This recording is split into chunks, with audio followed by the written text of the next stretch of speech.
Chapter 755. Seth and his friends could hardly contain their regret at that moment. Why on earth did they choose to mess with someone so terrifying? They felt as if they were in the presence of the devil himself, trembling with fear as if Wilbur would strike them dead at any moment. Wilbur barked out a laugh at the side before him. Remember to pay Gintown a visit, or you'll get it. Wilbur did not really intend to pick a bone with them, but it was still necessary for a little punishment.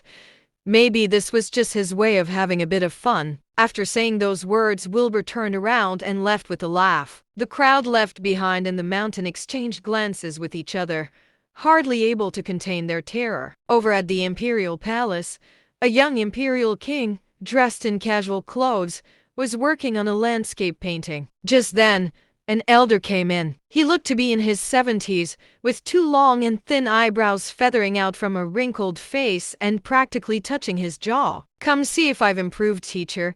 The young Emperor Tyler smiled. The elder took a look at the painting, nodding and smiling in approval. "Your Majesty, the battle on the summit has ended," said the elder. Emperor Tyler hummed in response. "Did the guy win?" "He did. The 4 shadow-level experts were wiped out, and the 4 great families surrendered to him.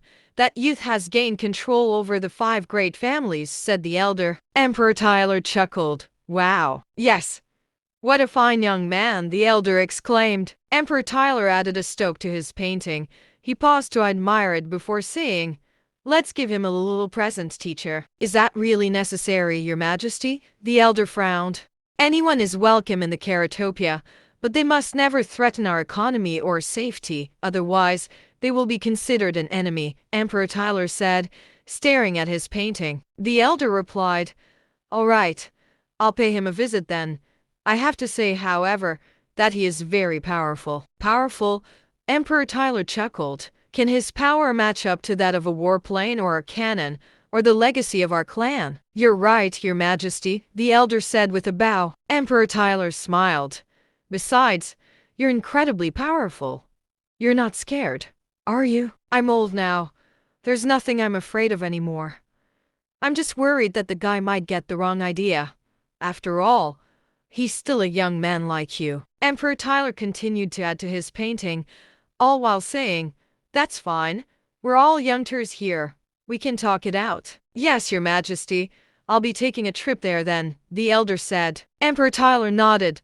"Pick a gift out from the treasury. Anything will do." "Yes, Your Majesty," the elder said and turned to leave. Over at Yumi's quarters, the gardeners were nothing but excited and gleeful at Wilbur's triumphant return. No one had expected things to turn out like this. The gardeners had turned into the head of the 5 great families overnight. It was an unbelievable turn of events, and everyone could hardly contain their shock and joy. They all worshipped Wilbur now, treating him like a god. In the living room, Wilbur and Yumi sat next to each other. Sid, Fern, and Miss kneeled in front of the two of them while the others merely waited outside. "Master, please accept my respects." Yumi turned to Wilbur, sinking into a deep, respectful bow. None of the gardeners would be here without Wilbur, and neither would Yumi. Yumi's words came from her heart. She worshipped him completely and had even grown infatuated with him. It could be said that Wilbur had truly won her heart over. Fern and Mist, one of them the head of the ninjas and the other the head of the hidden faction, knelt before Wilbur, showing the utmost respect as well. Sid, however, got to his feet. He drew his sword and pointed it at Wilbur.